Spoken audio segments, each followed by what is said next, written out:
Hello, everybody. How in the world wide are you? It's the Life Teacher with a teaching moment for today. And today we want to just talk briefly in the form of a question. And the question is, why do you ask so many questions? Small children ask questions all of the time. They're very inquisitive, they're learning, and therefore they continually ask questions. And sometimes you want to answer, sometimes you're like, oh my God, are they going to ever stop asking questions? But the fact is, they're taking in so much and they're in this great big world that is unknown to them. They're experiencing so much with it. Therefore, they have so many questions. As they grow into children, to teenagers, to the adults we are today, it does not mean we won't have questions, but why do we have so many questions? Especially some of the questions we ask. And questions are asked for two reasons, either for clarification or for procrastination. And you have to know which category are you in when you ask a lot of questions. For instance, if you're asking questions for clarification, that means you want assurance. That means you are careful. It means you're thinking. It means you actually want more. It means there is some progress being made, and it means you're ready to go. You just want to make sure you have all of your batterings in order. So when you take off and go, you have a clearly defined path. You know where you're going, and you stand a much better chance of getting where you're going because you got the information you needed beforehand. That's clarification. A lot of examples of clarification. So when you ask questions for procrastination, typically when you ask out of procrastination, you already have the clarification you need, you just don't want to. It means you stall. It means you may ask questions that are irrelevant, that are really not worth asking. It's because you're not moving your feet and you're probably not using your mind to think in the way you should be thinking or on the level you should be thinking. So you have to ask yourself, are you asking questions because you need clarification, or are you asking questions because you are procrastinating because you know what you should do, but you're refusing to? Now, either way you choose is going to be up to you. If you're asking for clarification, a year from now, you'll be able to track and say, this is the progress I made from when I asked questions a year ago. If you're asking out of procrastination, a year from now, you're going to be able to say, I'm still in the same spot I was in a year ago because you refused to actually go when you knew you should go. You were created to live into this world, to create the type of world you want.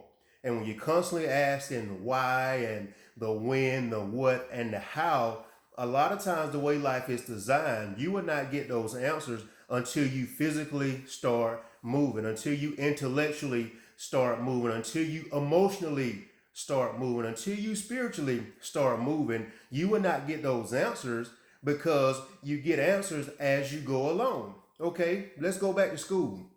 Let's go from that small child who has all of those questions. They're continually learning with what they're asking, so they're growing.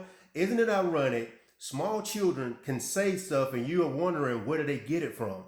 It's because they're soaking in and they're hungry at that age because they want information. They want to learn. What happens as you get older? You have to keep that same hunger. Life is going to come in ways you do not expect, but instead of asking all the questions of why me and when is it going to happen for me, how's it going to happen, what is going on right now, why is one of the biggest questions with only three letters. We can ask why. Every time you have an answer, you can always ask why. And that question will continue to go on and on and on. But instead of asking that, look at yourself and say who. Well, guess what? You are the who.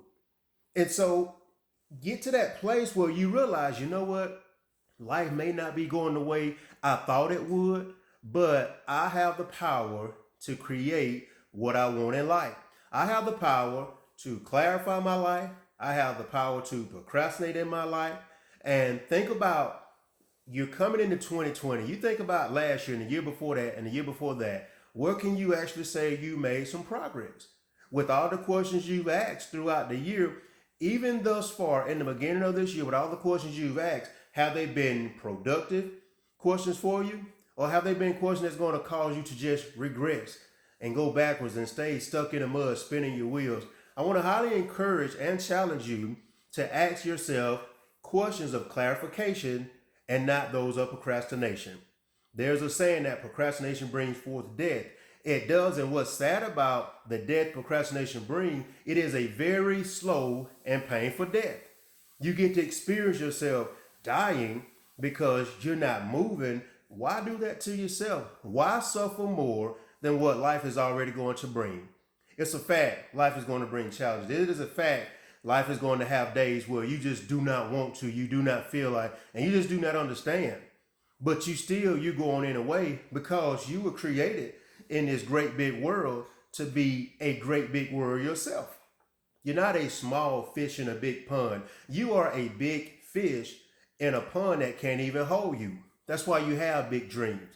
That's why you imagine yourself being where you know you're going to be. But you got to start moving at some point, and you got to stop procrastinating on yourself, because if you think about the impact you're going to make by just moving, then it will start to make sense to you. And you'll go through phases where it seems like nothing is going to happen. You're going to ask God, why this, why that? But you cannot allow yourself to stay in those areas because they are very non-productive.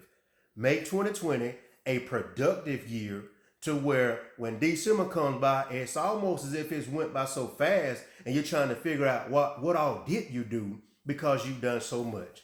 So that's your teaching moment for today from the Life Teacher. Have a fabulous day. Talk to you later.